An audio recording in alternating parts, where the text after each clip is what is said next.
OST 2016. This is interviews, music reviews, opinions, and more. This is The Hotter Show. What is up, everybody? We're rolling out of here today on episode 280 of The Hotter Show. I hope you guys are doing absolutely fantastic. Thank you so very, very much for tuning in and clicking that play button on today's episode of the podcast. I have a kick-ass episode for you today, so I try to every single week right here on The Hotter Show. We are sitting down with Karli Forgèt of Hot Lips. She is the vocalist and synth player for the band, as well as the main lyricist. And let me tell you, it is a super, super awesome interview.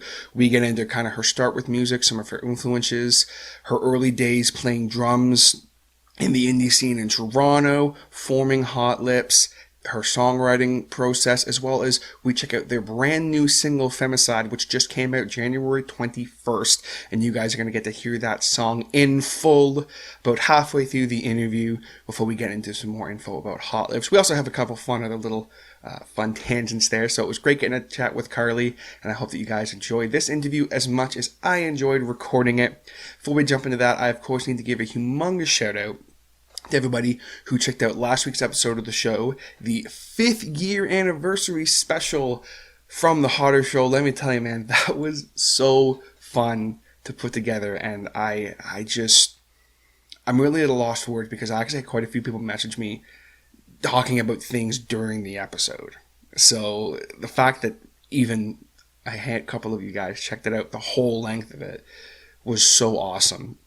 So just thank you so much, and everybody who, checked out parts of it and everything. It seriously means to the world. Thank you very much. Thank you to everybody who was a part of that. There was a few people who I didn't get to have on, but maybe we can do something like that in the future. Maybe I don't have to wait 5 years to do something like that. Of course, I want to give a huge shout out to my man, Mr. Jason Reese from J. Burgess Alerts, for appearing on that. We will be doing something soon. As we mentioned, our 5th year anniversary of us getting linked up is coming up, so spoiler, hint, hint. Spoiler alert. But also, I, of course, want to give a humongous shout out to Joe Loving from Meanbeard. Right there, folks. There's the hat. For coming on. And we also announced that I have a new position with Meanbeard, helping out with the community group as well as social media, the community engagement team lead. So I'm very excited about that. I have quite a few well wishes for that. So thank you very much to those people. And of course, I could sit here for 20 minutes naming everyone and why they're so awesome when they came on. But, I want to just thank everyone again. It was really fun, and I get really sentimental, but 5 years of this podcast is something to be sentimental about. And I got no intentions of slowing down. I got some really fun stuff coming up. This interview is going to be great. I know you guys are going to enjoy it. I got a badass chat next week with a fellow podcast that you guys are definitely going to enjoy. And a couple other interviews that I've scheduled. 2 of them are going to be really different for me, so I'm really excited about that.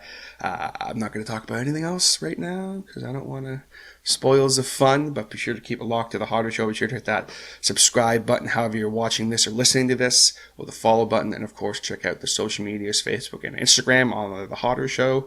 And if you want to make an appearance on the show, you have something you want to share, be sure to hit me up anytime at thehottershow@gmail.com. Anytime, guys. I'm always happy to hear from you. But with all that out of the way, we are ready to jump into my chat with Karli Forgèt from Hot Lips. Let's get into it. All right, guys, very excited about this chat today. We have Karli Forgèt from Hot Lips, vocalist and synth player, on the show here today. Karli, how are you today? I'm super. I wish the sun was out a little more, but yeah, it's a nice day.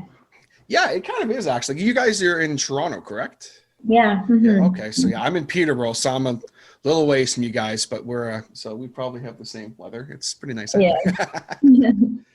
Definitely. So, well, it's cool. Obviously, you guys have just released a brand new single, which obviously we're going to get into in a little bit. But before that, a couple things obviously I want to make sure we cover. First and foremost, kind of the elephant in the room. What have you personally and the band been up to this past year-ish with everything going on in the world right now? Well, we've had to take a few breaks here and there for safety precautions with the band, but we're still jamming from time to time. We're still writing a ton. We're trying to keep things moving as much as possible. So things like this. And personally, I mean, I've just been like laying low. I'm still working every day. I'm really lucky. I have an office that I go into. It's just me in there, so that's been keeping me really busy. And you know, there's been some rough times. There's been some good times. It's strange right now, but I don't know. I see the light. I think things are gonna get better, and hopefully by the end of the year, we can maybe get back out there and play some gigs. Definitely. That's something that, you know, I've been talking about a lot lately too, because I'm in the same boat where I've been able to keep working this whole time, which has really been a blessing, as I'm sure you would agree, because keeping that consistency has been so important. You know, there's a lot of people that I've spoken with who they've been stuck at home for since March. And it's just, I can only imagine how much that would be weighing on someone. So it's good to hear that you're someone as well who's been able to kind of keep that consistency in life. As far as when, like, did you guys play any shows early last year before everything hit, or? We did. We had a couple of shows in February. We played in the States once, and I think in Windsor. And that was our last. We had a whole spring tour set up, though. I mean, just like everybody else. And yeah, so that was our last one. So it's been almost a year. Has it been the longest you've gone without playing a show since you've been playing music, or? Oh yeah, for sure. It's so strange. We had a couple live streams booked that we had to cancel, and you know, just rolling with it. Is that something you're going to maybe try and do again, the live stream thing? What's your opinion on the whole like live stream and things of that nature?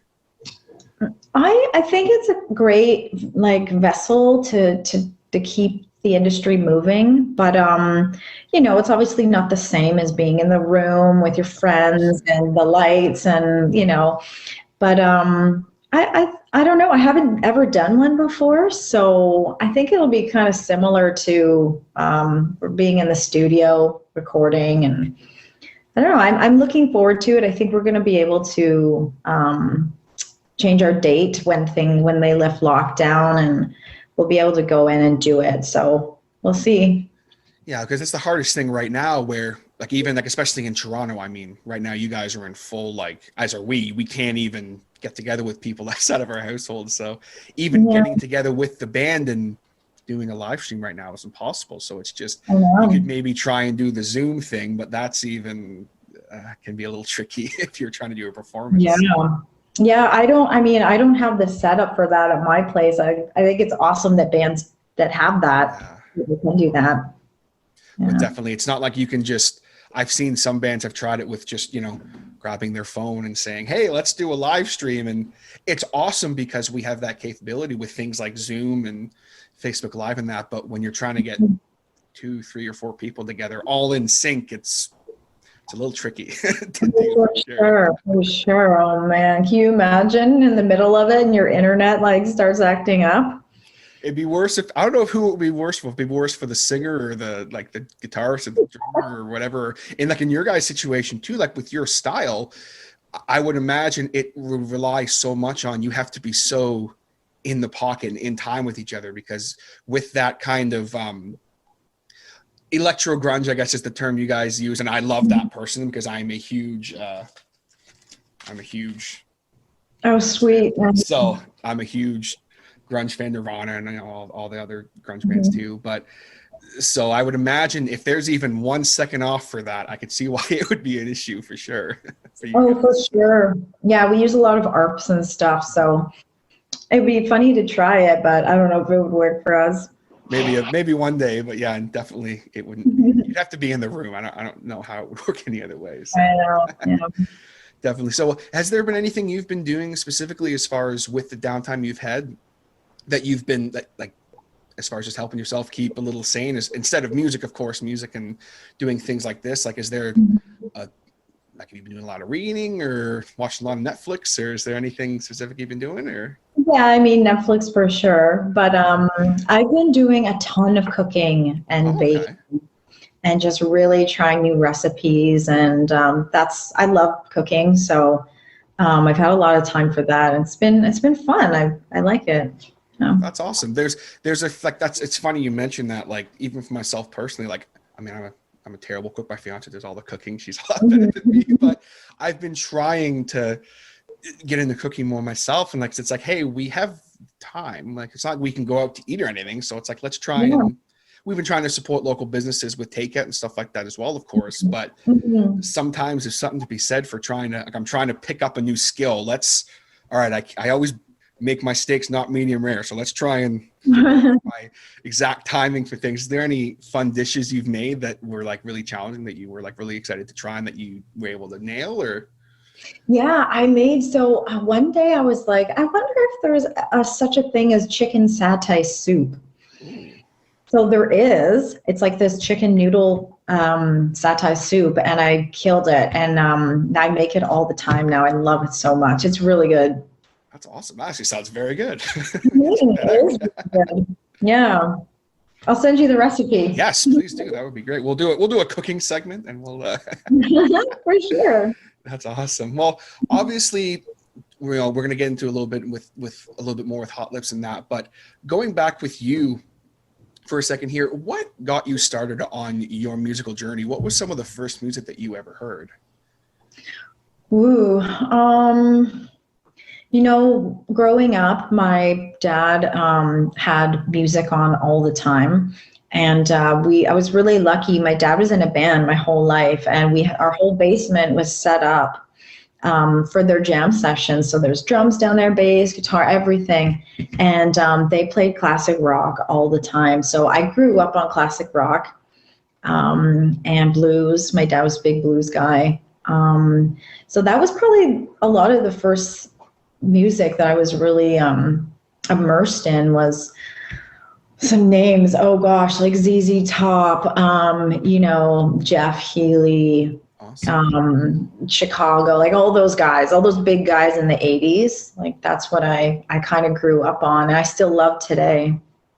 Yeah, that kind of 80s and late 70s classic rock, there's definitely some special. Was there any blues players in particular that your dad was like really influenced by that he played a lot, or?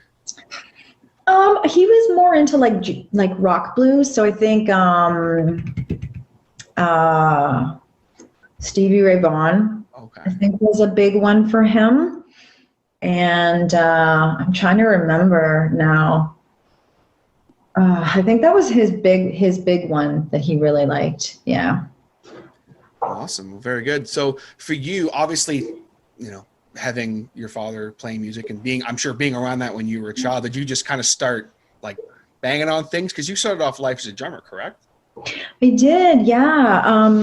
So my sister got a drum kit, and I always wanted to play it, and she wouldn't let me, so I'd have to sneak in there when she wasn't home. And then she kind of got bored of it after a little while, and she just I just played it every day, like 3 hours a day, every day for like 10 years. I just loved it. It's my first love, and I still play, and I still love it. So yeah, I was lucky that I was allowed to do that, you know? Yeah, there's a lot of people, like, I mean, I can speak for myself, like when I started getting into music and rock music and that, and very similar way, music, always playing in that, I always wanted to play drums, and we didn't have a drum kit. So I was like, we should get a drum kit. And it's like, no, we're not doing that. So it's awesome that you had that, right? Because a lot of people just, they aren't able to do that. Oh yeah, for sure. When did you start? Like, obviously, you know, first music you got into, classic rock and that, did you always listen to that? Like at some point, did you, like as you got a little older, did you start to kind of trail off into your own kind of music that you started to really gravitate towards? Oh, totally. Yeah. I really like trip hop and hard rock. I love soul music. I like everything really, to be honest, but I think my biggest influences were like 9 Inch Nails, A Perfect Circle, Veruca Salt. I have never heard that name on this podcast, Veruca Salt. I know really? The band, but I've never, you're the first person that's ever mentioned them, and that's awesome. Oh, they're so good. I saw them a couple years ago at really? Lee's. Yeah, they played and they were phenomenal. They were perfect. It was killer. Yeah, they're one of those bands that, just to tangent for a second, because I have to, because they've never been brought up on the show before. I mean, I know them because of a band that took their name from one of their songs, which is Seether. So I then went back and discovered, I was like, oh, what's the Seether song? And from there, I'm like, wow, this is an awesome band. So it's just funny. Oh, that's where they took the name from? Yeah, I guess there was a song at the time, Seether, and they were like, it was all over the radio, so they were like, oh, let's call the band Seether. Oh, cool. They actually covered the song too on they did like a compilation release. I think it was in like 2006. They did a cover of Seether, which I thought was really cool. But oh wow, I didn't check that out. Cool. It's kind of random. It's just funny. Like sometimes someone will say a band, and I'll just be like, I've never been able to even go on a couple second tangent about this band, so that's awesome. Oh man, I could listen to them every day. I love them. Definitely so. And then obviously, like, you know, Nine Inch Nails and Perfect Circle, very proggy and very, I mean, Nine Inch Nails is one of those bands that's, I mean, we could probably spend the whole podcast talking about the influence that Trent Reznor has had on all different types of musicians. When you were getting into that and kind of playing drums a little bit, is there a point when you really started to be like, okay, like at some point, usually when musicians are younger, they'll get to a point where they'll say, okay, let's start really diving into this. Like some might start taking lessons, some might start nowadays, like, you know, looking up YouTube videos and that a little more. Was there a certain point for you when you really started to hone in, like, okay, I really want to do this. Let's start, you know, writing songs? Or, I mean, I know for drums, obviously you can maybe write little fills and that, but is there any point to you when that really started happening for you? I think, you know, I started playing drums when I was 11, and I think I really started to take it seriously probably when I was about 17, 18. And that's when I joined my first band, and I really opened up into writing, and even just in the rehearsal room, like I started to get kind of a feel for structure and melody. And I think that's probably when it all really started. And you know, I'll be honest, with Hot Lips, it's really snowballed because this is the first time I've been a singer in a band, and I just like now the whole process of writing and understanding what the song needs is everything now. It's something that's so important, and I mean, I'm glad to hear you say that as a vocalist, because there's, you know, I like to get into on the show a lot, like people's writing process and things like that, just because it interests me so much as a fan. But do you think in the early days of you playing drums, like you were playing drums in quite a few like different indie rock projects and stuff around, right? You were. So was there any bands in particular that you really were like playing with that? I guess it kind of, you had that light bulb moment one day where I have spoken with people before about, like, you know, hey, I wrote this one song and it just was like, oh, like this is how you kind of structure a song. This is how I like to structure a song. Did you ever have like kind of a light bulb moment like that for you? Or I think it was probably Limelight with Hot Lips. That was the demo that I put out when I started the band and was looking for players. And I think that was the first time that I really had something that I was proud of, and I wanted people to hear it, even though, you know, it was like a bass and a synth and like some crappy vocals. It wasn't, you know, any special effects or recording done, but I was proud of it, and I thought I could maybe get the attention of some people with it. Definitely so. And I mean, that's what's so cool about, you know, the style of music that you're doing. Like really all you need is, you know, a good song idea, some good lyrics, and that, you know, like you were saying, just basic drum and or bass and synth idea, and you can really make some magic with it. And this, I guess, especially the last, I would say maybe 10 or so years, or maybe a little longer than that, that kind of just drum and synth or drum and bass vocal style bands have really started to take off more and more. Was there any bands in particular during that time period, like when you really started writing for Hot Lips, that were really influencing you heavily at that point? Yeah, so I would say my biggest influence would be Phantogram. I love her voice, and there's just two of them. They do like all the writing. I think they make a lot of their samples, and I think her songwriting is phenomenal, and the sounds they use and how they structure their songs. I've really kind of deconstructed a lot of their albums and listened to, you know, interviews and, you know, gone down that whole rabbit hole. And I heard them. What song was it? I think it was "You Don't Get Me High Anymore." They did on Sound Exploder. Do you know that podcast? Yes. Oh. I know the song. Where have I heard that song before? That was heard that song before, yeah, it's one of their bigger like pop hits that really charted. But that's one of like not even one of my top 10. They have so many good songs. They're just so incredible. Yeah. Yeah, I'll have to dive into the discography more because I think when I heard the song, I think 3 Days Grace did a cover of it, if I'm not mistaken. Oh, That's really? how I heard it. And then I'm like very much like 2000s era hard rock stuff. That's like more so I always relate everything back to that. But I'm pretty sure that was the song they covered. And then I went back and listened to it and I was like, oh, there's all these bands that I always want to like dive into.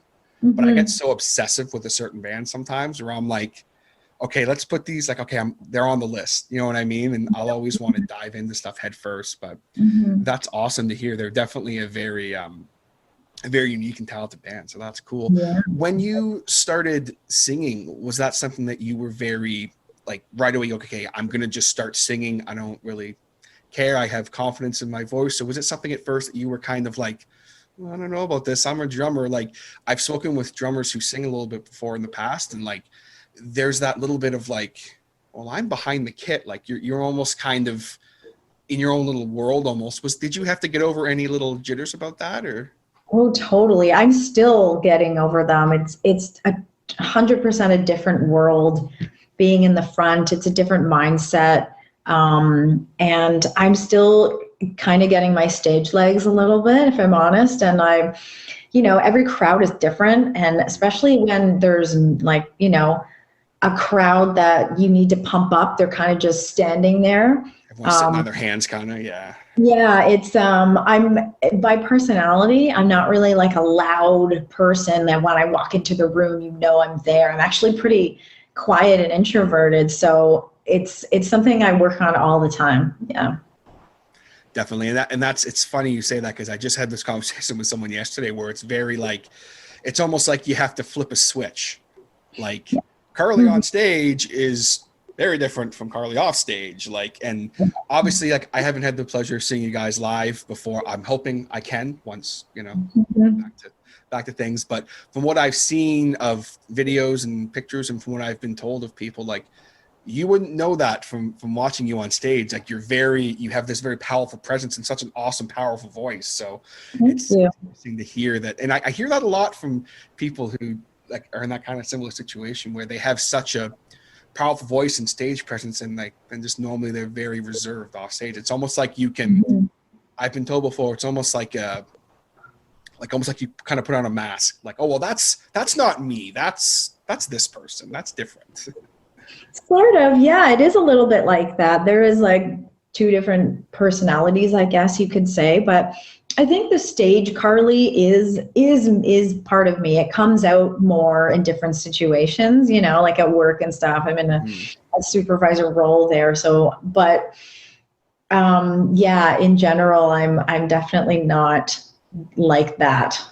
So of course, yeah. Like there's, I think one of the biggest things to me was anytime I would speak with like a metal vocalist who would be on stage screaming at me and like this very big presence, and then off stage it's like, oh, hey, how's it going? Like, what? Well, that's me turned up to 11. Like that's different. That's not.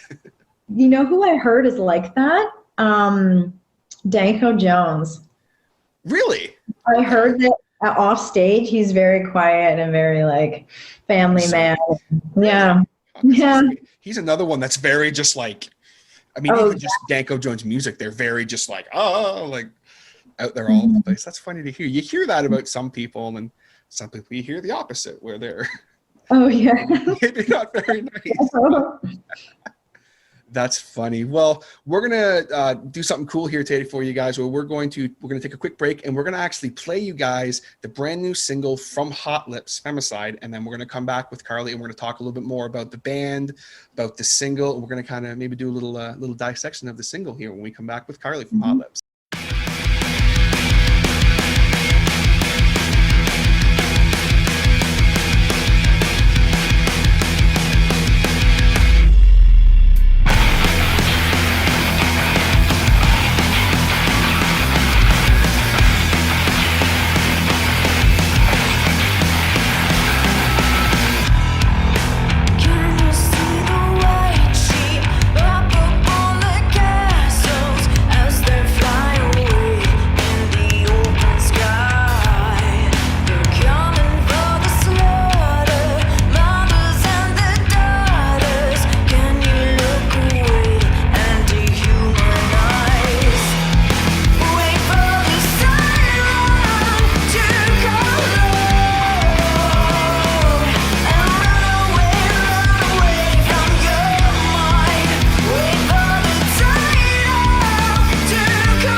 Hey you! Yeah, you. Listening to The Hotter Show right now. Are you in a band? Maybe you're a business owner of some kind, a performer, maybe a pro wrestler, an event promoter, an athlete, or maybe you're just an everyday person who needs some photo editing done. You need a great graphic design guy, and have I ever got the hookup for you? My man and close personal friend, Mr. Jason Reese from Jaybird Digital Arts. Whether you need logos, t-shirts, stickers, tickets, business cards, banners, menu, brochures, flyers, posters, Facebook banner videos, door hangers, photo editing and restoration, print ads, lyric video editing, signs, notepads, window clings, letterhead, bookmarks, programs, magnets, greeting cards, calendars, rack cards, invitations, envelopes, pens. Jason will work with you to develop a style that is unique to you and that tells everybody just how special your business, event, or you personally are, and you will stand out from the crowd. On top of the fact that he does offer free delivery between Cobourg, Ontario and Kingston, Ontario, message him today right now for a free quote. That's right, a free quote. Tell him about your idea. You got something outside the box, he will make it happen. With great rates and service, you cannot go wrong. I've used Jason literally for everything over the past 3.5 years, and I cannot say enough good things about the man himself and his work. So contact him today on the web at jaybirddigitalarts.com or on social media under Jaybird Digital Arts. That's Jaybird digitalarts.com. You can also email him at jaybird.digital.arts@gmail.com. And always keep in mind that his business is successful when your business looks good. All right, guys, we're back with Karli from Hot Lips, vocalist and synth player for the band. And you guys just heard their brand new single, Femicide. And I want to ask you, because I always love to hear the artist kind of dissect the song a little bit. And, you know, we're going to talk in a little bit more about Hot Lips and the formation of Hot Lips and that. But just because we just heard the single, what is Femicide? Is that song all about? How did that song come together? Just kind of walk me through the song. So the song itself, lyrically, it kind of encompasses, Indigenous rights, women's rights, people of color, just vulnerable minorities, sort of. And my background is First Nations, and so I felt like I really wanted to make a statement, as a band and having a platform, and with everything going on in the world and watching everything happen in the States, I really wanted to say something about it in an artful way. So that's kind of how the lyrics started with that song, and it is pretty heavy and sensitive. It's a very powerful song. Like, that's what struck me immediately about it. I was like, this is a very powerful song. You have something to say in this song, for sure. Mm-hmm. Yeah. And then the video, we kind of took it in the direction of Indigenous rights, mm-hmm. and we focused on sort of the idea behind it is just what it's done to generations of Indigenous rights with the residential schools and what happened with that, and how it's still affecting people today and people's children and their children. And I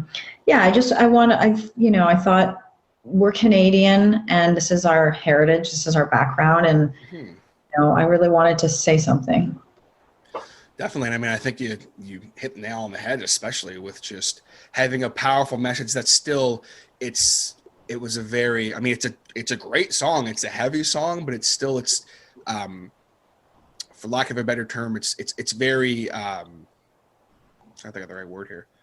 I don't think tasteful is the right word, but just like, it's not like, it doesn't feel like you're just like some people will write a song. It'll be very literal. And yeah. Sorry, that's what I was trying to say. It's very it's very beautifully written. Like like you can tell, like you're saying something and you're getting your point across, but it's in a very beautiful way. Like, it's not like it's very like, this is exactly what I'm talking about. This is the issue. Like, you do it in a very artful way. So I appreciate that as a listener, for sure. Thank you. So how with that specific song, with like the actual music, how did that come together? Is that something that you wrote yourself, or did you write that with the guys? Yeah, so usually how we do our songwriting is I have this little Zoom 8 digital recorder at home. It's 16 track.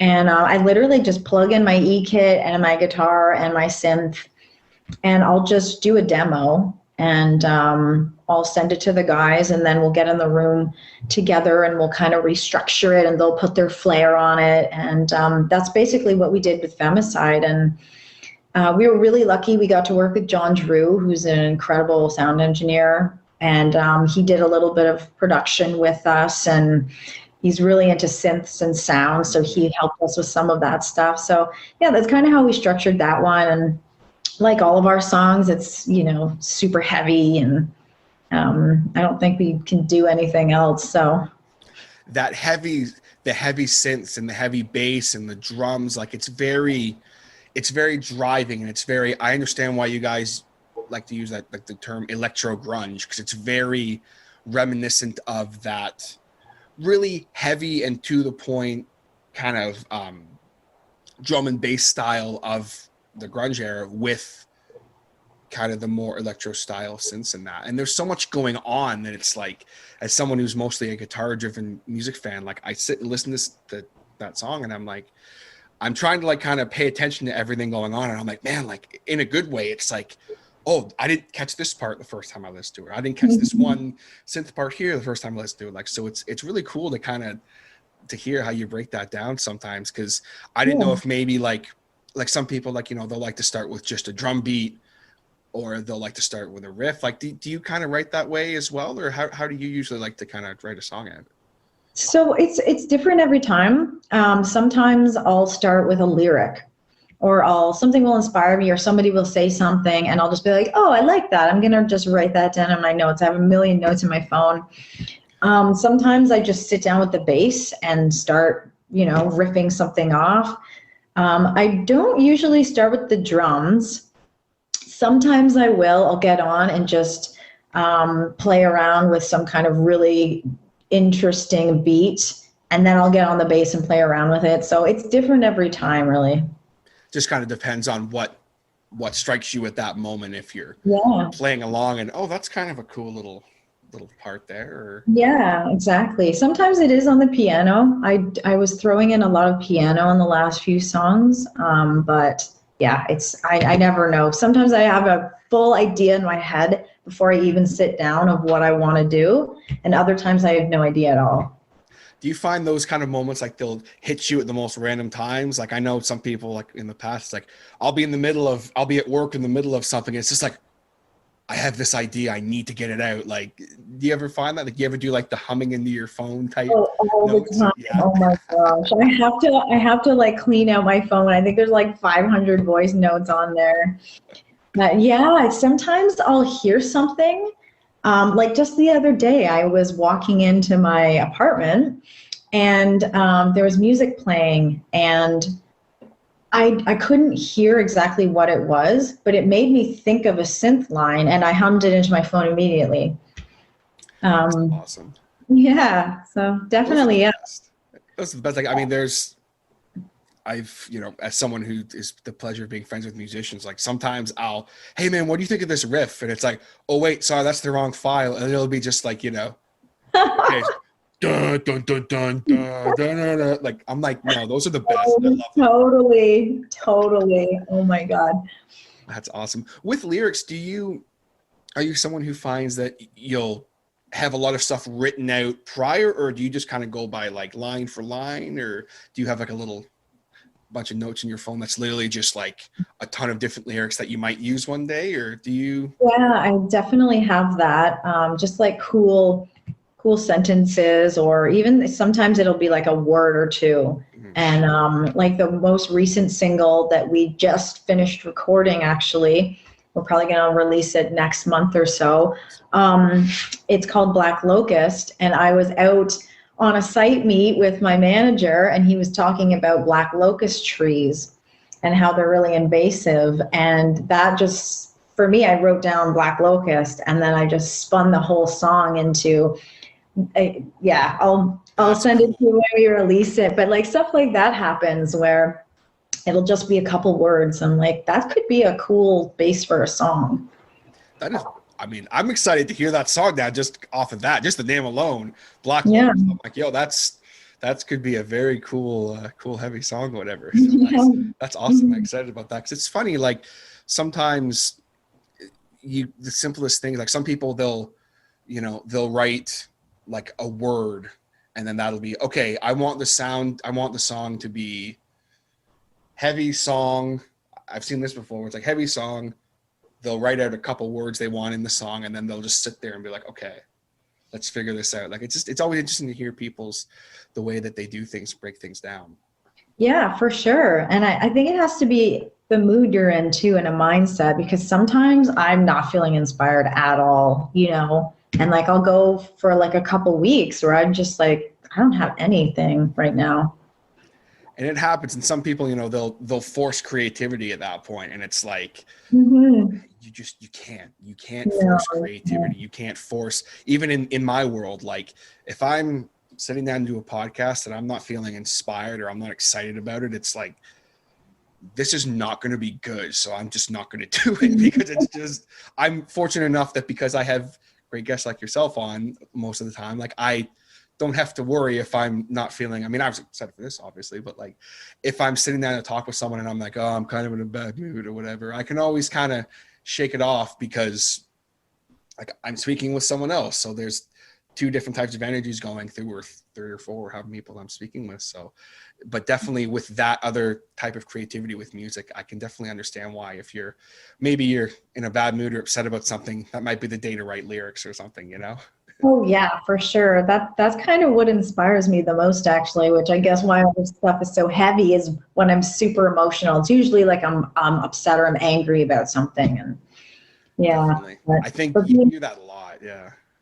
Yeah, for sure. And being in the room with the boys also, like you said, with those other energies, and we can feed off each other, that really shapes it in the end. Of course. Yeah. And I think it was James Hetfield from Metallica said one time, he's like, when I'm in a bad mood or upset, he's like, that's when I write lyrics. When I'm feeling good and I'm just in a great mood, he's like, that's when I write all my riffs. That's when I like getting in the room with the guys and we figure things out, so it's definitely cool to hear that. But speaking on the guys, with Hot Lips, how exactly did Hot Lips form? Like you talked a little bit about how the first song you had kind of done yourself. When did you decide, like, okay, let's find a band, let's start playing shows? Like, how did kind of all that come together for you? So I think I was just kind of done with the scene in Toronto at the time with drumming myself. And I was like, I've always wanted to sing. I've always wanted to give it a go. Like, what am I waiting for? Let's just do it. And I'd been writing a little bit, and I made that demo for Limelight. So I actually put it up on Craigslist, which was only 4.5 years ago, but it feels like forever ago, like Craigslist, the musician section. And it's funny because I put up the demo and I said, these are my songs. I had a link to a couple other songs, and I was like, my influences are Nine Inch Nails, Yeah, Yeah, Yeahs, Die Mannequin, blah, blah, blah. And so Keith was actually one of the first people to respond and write me. And he was like, hey, I saw your ad. I like your song. I'm actually the drummer of Die Mannequin.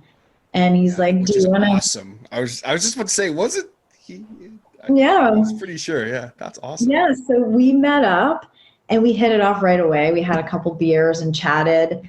And then we got in the room together, just the two of us, and we jammed some stuff out. And I wasn't playing synth at that time. I didn't own a synth. So it was just me singing, and he brought out a couple guitar players that he knew, but it just wasn't gelling. And then he's like, I know a bass player, this guy, Alex, who actually was their guitar tech for Die Mannequin for a couple tours. So Alex came out and we just hit it off, just like me and Keith. And yeah, it just started and never stopped. That's awesome. And there's something to be said for that dynamic of a three-piece. Mm-hmm. Like, just have you given any thought to, like, hey, maybe we'll bring in someone to play synths so you can focus more on vocals? Or do you like kind of that dynamic of like you actually playing the synths in that? We did talk about having someone come in because as much as I love the synth, it does kind of confine me a little bit at times with certain songs. So we've been trying to move away from me playing so much in the songs, and the guitar that I bought helps me a little bit move around. Yeah, we talked about having another person, but I think we really have our little family, and our sound is so, with Alex and his split amps, and Keith, just the way he hits the drums, it's so loud as it is. I think we decided pretty early that we didn't want a guitar player. Yeah. And, yeah. I don't know where that would fit in, No, I don't think it would work. Definitely. So it's funny because like with the style that you guys have and the sound you have, like it's you can break it down, like as someone who is a fan of music, and like I can listen and kind of break it down. And I'm just curious, what exactly does Alex, like I understand like he has a split amp set up, so like what exactly does he do with his sound? Because it's very unique. Mm-hmm. He has spent so much time on his sound. Like he's amazing that way. So yeah, he has his split amps. I think he has like 5 or 6 amps. We have to like tell him like, stop bringing amps. Stop amps. When we travel, the whole van is just his amps. But he also has this incredible pedal board that he's kind of always swapping things out and trying new things. So I think his goal was to add a guitar effect that was just like super heavy and kind of shredding all the time. There's some pedals where it reminds me of like a perfect circle at times, like with his harmony pedals. And so I don't know, I'm not great with guitar gear. It's like the farthest thing from what I know in music. But yeah, he's all about his sound and perfecting it. He's constantly perfecting it.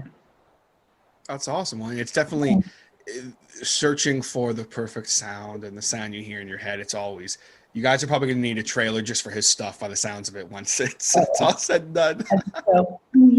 As we get ready to go on tour, and it's like, okay, we have the trailer for all our stuff in the van, and then we have another trailer for... Oh, he would be so happy if we could do that. He would be so happy. Have his secondary, we have to bring a secondary vehicle on tour just for the trailer for his stuff. That's... It's just Keith and I in the Winnebago, and Alex is behind us in his own. That's awesome. Do you guys actually have a Winnebago that you like? No. Okay, I was gonna say, 'cause I was like, that would be awesome if you did. I wish. Oh man, maybe one day that would be awesome. Yeah. No, we did have a really cool band van. It was one of those like 15 passenger vans. Oh, nice. That was really helpful. That we drove all over the States in that thing. But sadly, we were rear-ended like just over a year ago, actually. And yeah, we junked it. We got rid of it. So you guys were all okay though. We were, yeah, luckily, because that thing is a beast, and like it's like a solid metal frame. So the other guy, his car was completely totaled, but it was time for the van to go. Wow. Well, rest in peace to the Hot Lips tour van. Yeah. Pour one out for the tour van. But speaking on tours and that, like you mentioned, you guys are touring through the States. What touring have you guys done? Like I know that you had some really cool opening spots before for some very big artists. What are some other tours that you've done and some of those artists you've opened up for?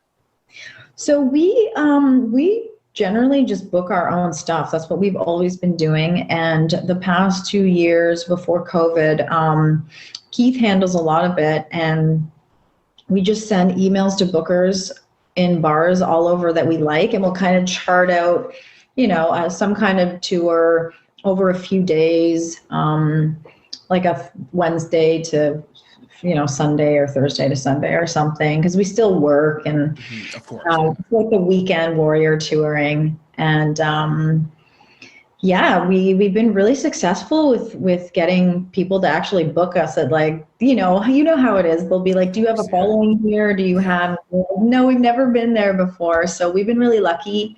I even did a couple cold calls. Like the day before we were going out, if like one venue couldn't do the show anymore, and yeah, it really worked out. We got some great tours. We did a lot of New York State. So we'd kind of go down and Albany, Hoosick Falls, Buffalo, everywhere, down to Manhattan, like tons of places in New York. We've gone the other way. We've gone west to Detroit, and we played Wisconsin. We did a really cool festival called Summerfest. I don't know if you've heard of it. Oh, yeah. Okay. Yeah, we played that a couple years ago, 2019, I think. Yeah, and that was awesome. That was great. The whole grounds is for Summerfest, and it's massive. I think there's 10 stages. It's incredible. That was really fun. And that day we played on the stage just before Soulja Boy and Jennifer Lopez. Wow. So a weird pairing, but that's interesting. There was a lot of cool bands there that day, yeah. That's pretty cool though. Like to be like, yeah, we play on the same stage as Soulja Boy and Jennifer Lopez. That's yeah. Not a lot of bands would be able to say that. That's very cool. Yeah. How was like playing had you played a festival that size before or? No, that was the biggest one. I mean, playing at Budweiser was really cool, but that was definitely the biggest crowd and the biggest stage we've played on. So that was a really cool experience.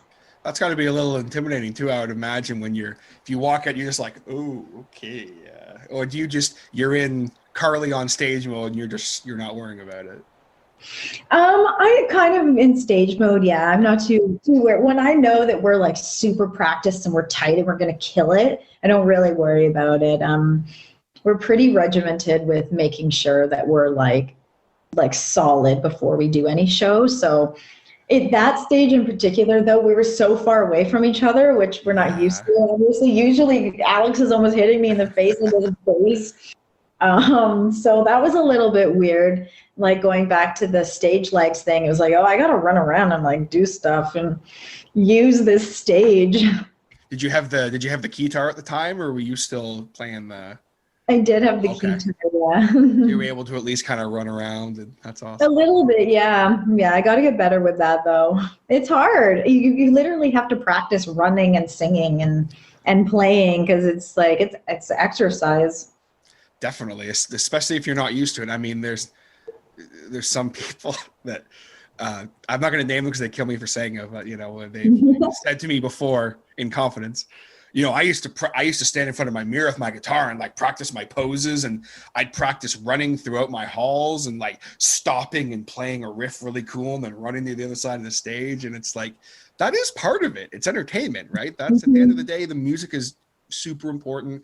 Saying something with your music is important, but also you got to entertain people, It's very true. And that, that's something that I've thought about that I really should do is pretend to sing in front of a mirror, because you don't know how you look and you might think you're doing something cool. And then you actually see yourself and you're like, oh, I'm not going to use that move again. Let's not do that again. Don't wear that outfit ever again now. The outfit, yeah. That's like, oh, I look really cool. It's like, okay, let's avoid that. No, not sorry. Just get on like turn your camera on or whatever, and just play a song in front of the mirror and do some moves. And it's like, okay, let's not do that ever again. Yeah. That's awesome. Was there any bands playing at the Summerfest that like you went and like saw play that you were really excited to see, or? Yeah, so we at the time we had a manager who was also managing Royal Tusk. Oh, awesome. So he booked both of us there. So Royal Tusk played, I think, just after us, and they killed it. Man, they are so tight. I was blown away. So yeah, we watched that whole show, and wow, that guy's an entertainer. They were just killer. Perfect. Yeah. Another band too that a super unique sound, super tight. Like I discovered them when a friend of mine works at a radio station, and he called me one day and he's like, have you heard this new Royal Tusk song? And I'm like, no. And he's like, dude, like you're gonna love it. And I just gotta check that out. I was like, okay, these guys are badass. Yeah, they are badass. They're really nice too. Cool guys. Awesome. Very good. Well, so obviously with, right now I know we can't do any shows or anything. So unfortunately, we can't be like, oh, what shows do you have coming up or anything? But something I always like to ask bands, kind of getting ready to end off the chat here. Do you have a show or a couple shows that were just like, for whatever reason, they're super special to you and they're your favorite shows you've played? Or on the flip side, kind of always a fun question, do you have any funny stories from a show that just where everything went wrong and just it was almost comical? Oh gosh, yeah, we've definitely had technical difficulties for sure. One big one was the Michael Graves show that we played in Hamilton at Club Absinthe. So we were opening up for them, and I didn't bring a DI, which was so dumb, and the club DIs were broken. And the place was just absolutely packed. And we were like 30 minutes on the stage trying to figure out how to get my synths working. And you know, when everyone's standing around staring at you, waiting, and your technical difficulties, and like, oh man. So I ended up having to play with one synth because the other one just wasn't working. And it was a very frustrating show. Especially when you're opening up for, Michael Graves, like, that's very cool. Let's make this work. And those are always seem to be the shows when something goes wrong though, right? Oh yeah. Yeah. And then after the show, I'm not going to say who, but one of the guys dropped my guitar on like a cement floor. Oh, and no. Like, oh, it couldn't get any worse. Yeah. That was a one. But on the flip side, I mean, we've had so many great shows.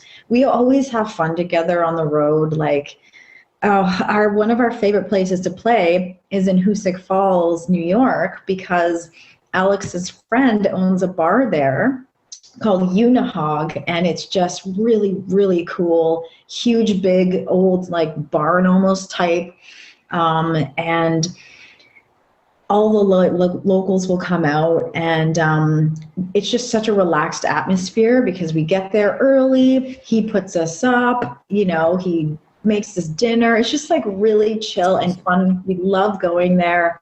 And then after, Alex will DJ, and gosh, it's crazy. We'll end up on roller skates. Like, it's always That's awesome. I love going there. It's so fun.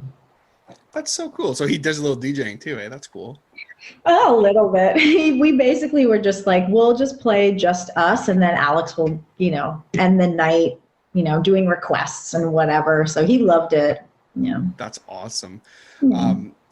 As far as, there's one other thing I wanted to make sure I asked you about, just because I saw it and I was like, that's very cool. You guys opened up for Rob Zombie at one point, correct?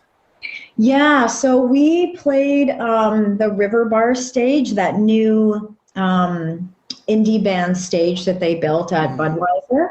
So we got to play that night, and it was supposed to be Rob Zombie and Marilyn Manson that night. Oh. But just before Manson was supposed to go on, he canceled.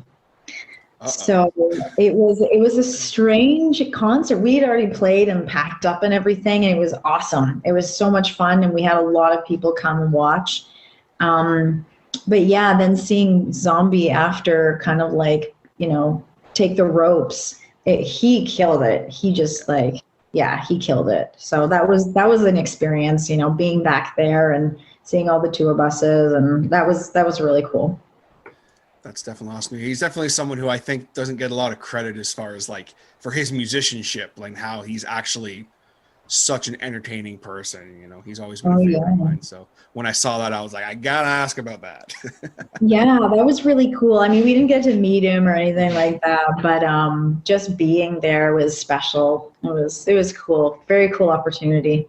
That's awesome. One last quick question for you. Do you have any bands that you're like, just talking in a fun stream scenario, do you have any bands like you would love to be able to tour with or open up for, or anything like that? Oh, for sure. I mean, I think we would pair really well with Muse or like Nine Inch Nails. Oh God, there's so many. We do have a heavier sound, so I think we could get away with some more mainstream stuff, like maybe a Phantogram or something like that. But I think definitely like the heavier stuff. Nine Inch Nails is probably our number one. Black Rebel Motorcycle. Oh God, there's so many. The list is really long. Well, that's awesome. No, it's always fun to think about that. I mean, it's not like it's a far-fetched idea. Like you guys definitely, I think, would fit in really nicely with that sound. So that would be definitely very cool to see one day. Well, Karli, it's been an absolute pleasure talking with you. Thank you so very much for taking the time today. Where can the good people find yourself and Hot Lips if they want to check you guys out more? We are all over social media, Facebook, Hot Lips Music. We have a website, hotlipsmusic.com, Instagram, also Hot Lips Music. We're on SoundCloud, we're on Spotify, Hot Lips Music, and Bandcamp. So. Awesome. Very good. And guys, I'll make sure I have some links down below if you're watching the video version of this, or if you're listening to it some other way. The links will be down below as well. So Karli, thank you so very much again for coming on. It's been a pleasure talking with you. I'm looking forward to the new single and hopefully getting to see you guys live soon once things go back to normal. I hope so too. All right. Thank you so much. Well, thank you. All right, guys, there you have it. My chat with Karli Forgèt from Hot Lips. I hope that you guys enjoyed that chat as much as I did. It was really fun. Obviously, Karli and I had never really spoken before, aside from a couple brief messages, so it was really fun getting to know her. I love conversations like that, where I can just really pick someone's brain about music and, you know, kind of... I like to do that, too, when I'm like, hey, I've heard this. Is there something that relates to you? Or like, I do like doing that sometimes. It's almost like we're just kind of dissecting something. So that was really fun. Thank you, Karli, again so very much for coming on. It was a pleasure getting to meet with you and talk with you. And be sure to keep it locked to their social medias, guys. They've got the Facebook and Instagram as well as their YouTube channel. Just search Hot Lips Music and you will find them. Or I'll have the links down below in this video or in the description of this podcast. Because they do have a new single coming out sometime. Somewhat soon. I can't remember the exact date off the top of my head right now, but it's coming out very somewhat soon. So keep it locked, and I'm sure we will see Hot Lips on the Hotter Show once again, because it was a pleasure getting to chat with Karli, and I would love to sit down with the other guys as well in Hot Lips. So that's going to do it for me today. Thank you guys so very much for tuning in. I seriously appreciate it. Be sure to hit that subscribe button if you enjoyed this episode, and be sure to go back and check out the back catalog of the Hotter Show. We have over 279 other episodes for you guys to enjoy. So if you're looking for some content, you're looking for maybe some other interviews with great artists, be sure to go check out the archives of the Hotter Show, either on the Anchor or on Spotify or on here on YouTube if you are watching this video version, or on, of course, any other podcasting app that you guys use if you prefer the audio version. I've been pushing the video stuff a lot lately, just because it's something I'm really trying to do a lot more since it's been requested of me for so long. I'm really trying to push the video, but at the end of the day, my love is audio podcasts, and that's something that I'm always going to do and always going to try and push and continue to put work into. The video is just something that's kind of new and exciting, and I'm really hoping to keep doing more video content. So keep it locked to the Anchor and the Spotify and the Apple Podcasts and all that, as well as the YouTube channel. You might see some new stuff pop up once in a while too from me on the YouTube. I have some ideas I've been throwing around, doing random things, maybe doing live stuff more. Not like an official episode, just doing live stuff. Let me know if you guys would be interested in that. But either way, I'm going to sign off here today. So thank you very much again for tuning in. Video fist bump. Boom. Thank you so very much, guys. I'll catch you next time on The Hotter Show. Take it easy, guys.